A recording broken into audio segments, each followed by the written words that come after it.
Hey everybody, this is Minion Soldier, and it's that time again because we got them and they are interesting.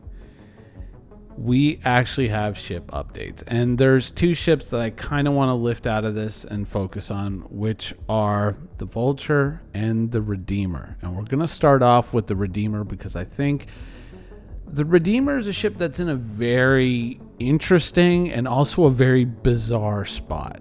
It's it's one of those classic CIG situations where you're not really sure what to think, because on the one hand, you have the official information, which is catastrophically out of date, and then you have the unofficial information, which usually tends to be better, and that even seems a little bit almost over the top. So with the Redeemer, we've got kind of a mystery on our hands.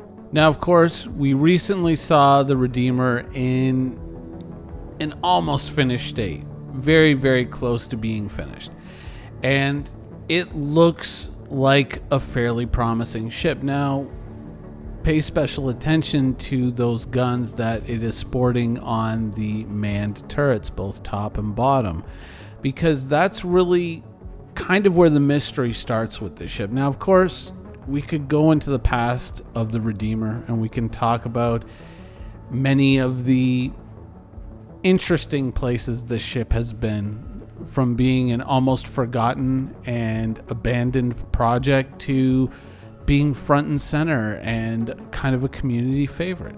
It's really a bizarre story. But once again, pay attention to those guns on the turrets, because that is where you're kind of thinking it, at times you kind of get the feeling that with CIG, occasionally there's nobody has their hands on the wheel. You know what I mean? So if you go to the official pledge store and you look up the Redeemer, you'll see the armaments of the Redeemer seem a little bit flaccid, what I think would be the best word. So it lists it as having, the pilots controlling 2 size 3 guns, and then on the top and bottom turrets you also have 2 size 3 guns, so for a total of 6 size 3 guns, which doesn't seem right. Now, to give you an idea of comparison, the Cutlass Black, the venerable and one of the, in my opinion, the best starter ship that you can own in the game, has the same amount of firepower. Think about it. 2 size 3 guns in the top turret, and you can take the guns on the main hull of the ship, which the pilot can control, and you can upgrade them to size 3 fixed guns. So while you may not have the mobility of the turrets, you kind of have the same amount of firepower and probably are going to be a little bit faster and a little bit more agile than the big fat Aegis gunship. And that has always been a little bit bizarre. Now, if you're sitting there and you own a Redeemer and you're panicking, you're going, oh my god, the website is always out of date.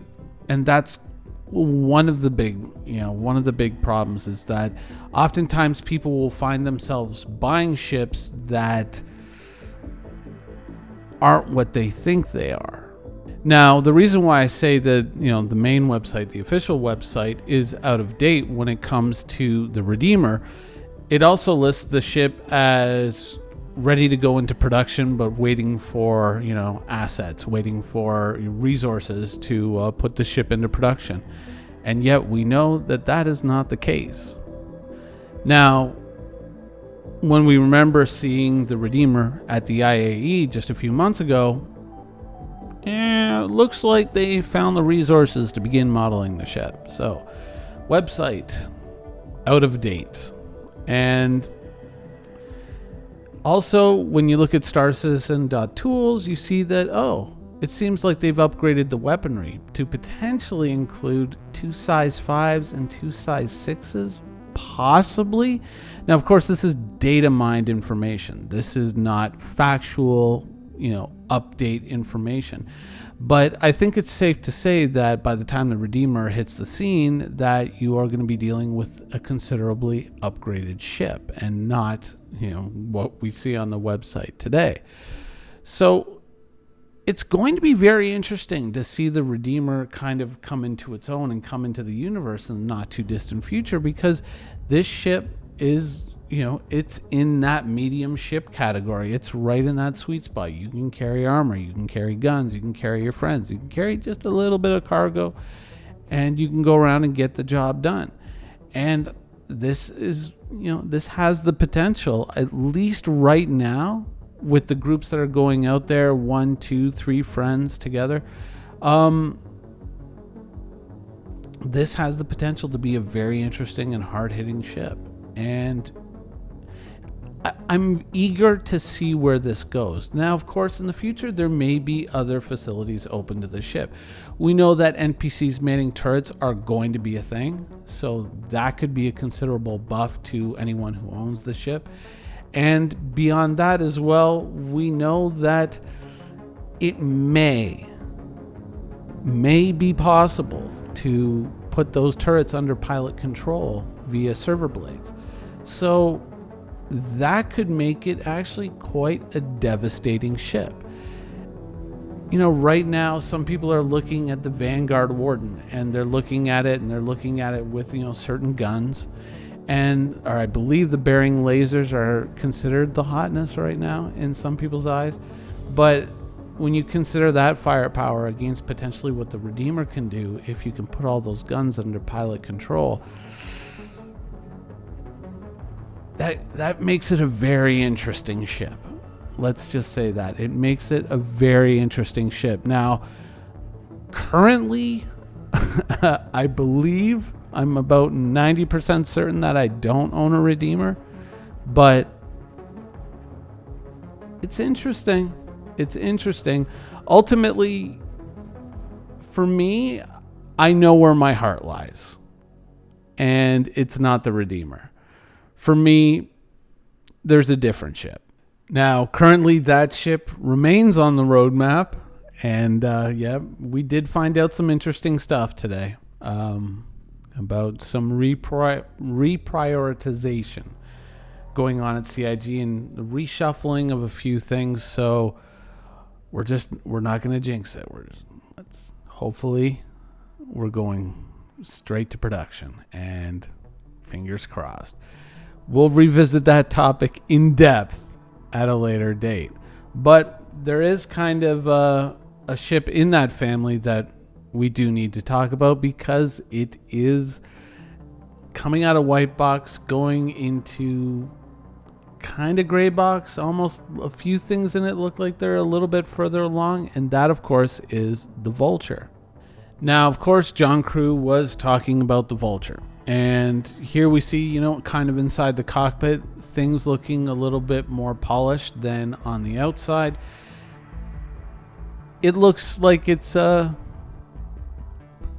to be a pretty decent ship, and supposedly,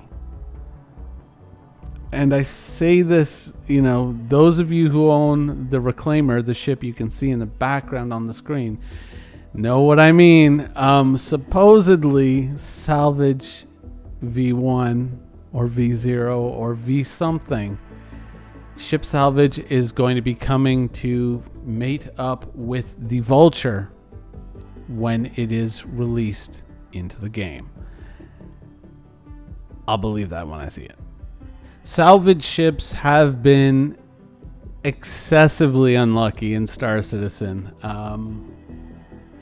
and I hope so. I hope that it gets done, at least in some form. And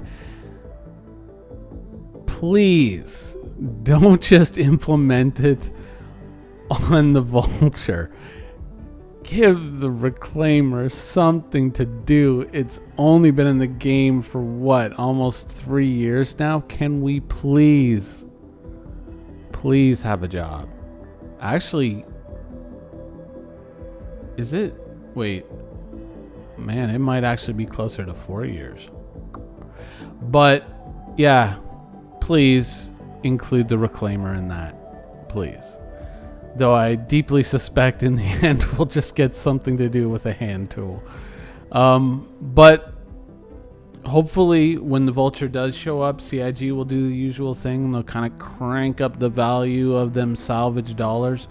And so, who knows, salvage might be a very lucrative career, at least in the beginning when it first comes out. And so if you own a Vulture, maybe you're going to be having a lot of fun. It's not money that is probably going to count in any way in the distant future in Star Citizen, when Star Citizen is a live game, whenever that is. But, it'll give you some spreading around cash for the universe in the state that it's in, which is never unwelcome. So hopefully if you own the ship, you're going to reap the same benefits as other industrial ships have reaped when they first arrived in the game. Now, of course, we are kind of coming up to Digital Citizen Con, and we know that for certain there is at least one ship that we don't know about. We don't know what it is. I kind of made a video last week where I kind of took some guesses at what I think are the more likely possibilities, but we know that there is indeed a ship. They're coming up with different coloring options right now, or different paint schemes rather, that you can also purchase with the ship. Priorities. And we know that there is going to be a ship for CitizenCon. And it is finished, it is flyable, it is good to go. Hopefully it's something good. Hopefully it's not another Cybertruck V2. It's actually a good ship, and hopefully, it's not any other kind of, the game needs more starter ships, because the game needs the ships that it already sold, in my opinion. You can always flip a new paint job on it, like the Gladius Valiant or something like that, and just sell it again with LTI and make your money. So, it's not like we need to keep stacking the deck, and we can kind of wait a while on the new stuff and go along with some of the old stuff. But along with that, we also found out that there is a reprioritization happening. We know that Chris Roberts is moving to the UK to oversee the final stages of Squadron 42's development, however long those stages are going to last. And with that, we found out that some of the new systems implementation for SC is going to be making its way into Squadron 42 first, and then possibly later on down the road be brought into Star Citizen. Now, the rationale behind this is, of course, Squadron 42, the game that we can't play and very, very rarely get to see. It needs certain, some of these mechanics to make the game work. And the idea is to bring these mechanics into the game, kind of perfect them, get them working very well, and then bring them into Star Citizen. And they, when we were talking earlier about the Reclaimer, the ship that I'm running around in right now, that there's a good rationale there, which is to bring in the mechanic when you have something to do with the mechanic. And that is, I can't really debate that. The only downside to it, in my opinion, and I'm not saying this as like, no, stop, I have a better idea.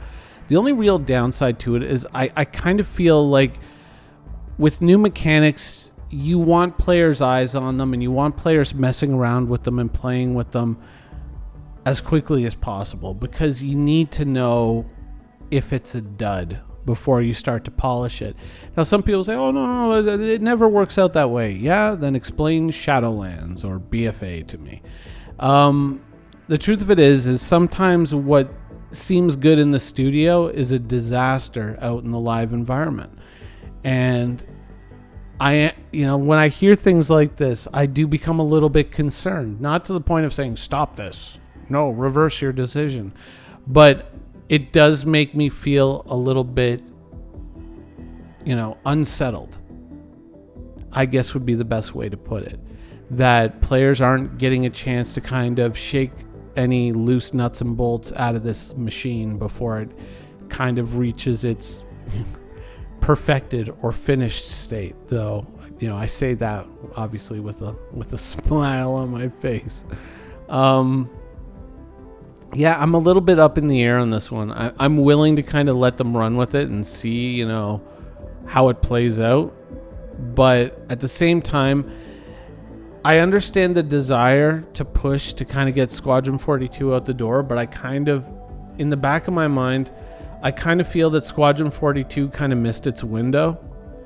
And honestly, I would rather see SC kind of be the front runner for all the resources and all the effort, and Squadron 42 should in my mind be the down the road benefactor of the offshoots or the benefits that come from building SC. And I am biased in that opinion. I realize that, and I fully acknowledge that. I've never been all that interested in Squadron 42. I've been more interested in the MMO, which coincidentally is the game that we all pledged. And it's when you purchase ships, you're supporting Star Citizen. When you buy a Star Citizen game package, you're supporting Star Citizen. Squadron 42, for those of us who are really old backers, we kind of got that part and parcel with our game packages, but really what we're backing is Star Citizen. Star Citizen is a lot of what we talk about, and Squadron 42 makes for interesting, videos here and there. But I know that there's a lot of people out there who are dying to get their hands on Squadron 42. I'm not really one of those people. I prefer a game experience, even when it's kind of delivered with a very strong narrative and you're very much on the rails.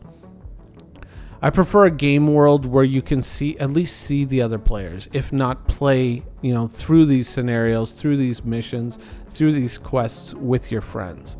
And, just the solo single player thing, it's never really sparked my interest. And to be perfectly honest, I think really when I found out that the co-op gameplay was kind of like pulled from Squadron 42, that's, I think, when the last kind of embers of interest kind of went out for me. So, once again, 100% that is a biased opinion. And I don't expect you to share that opinion with me or agree with me. And you may emphatically disagree. But the truth of it is it's just, that's just the way that I personally feel. And so, I'm sure that we're going to see a little snippet of Squadron 42 at CitizenCon. At the very least, it should be at least cool to watch. I'm glad that, even if this isn't the ideal outcome in my opinion, that if all this effort is being put in and they can kind of, right the ship and kind of get that thing going and done, then it would be more or less just completely out of our way. And we could concentrate on at least what is, in my opinion, the more important game.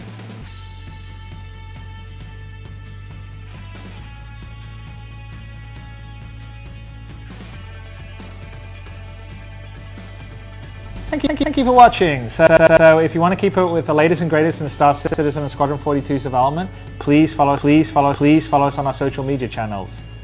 See you soon.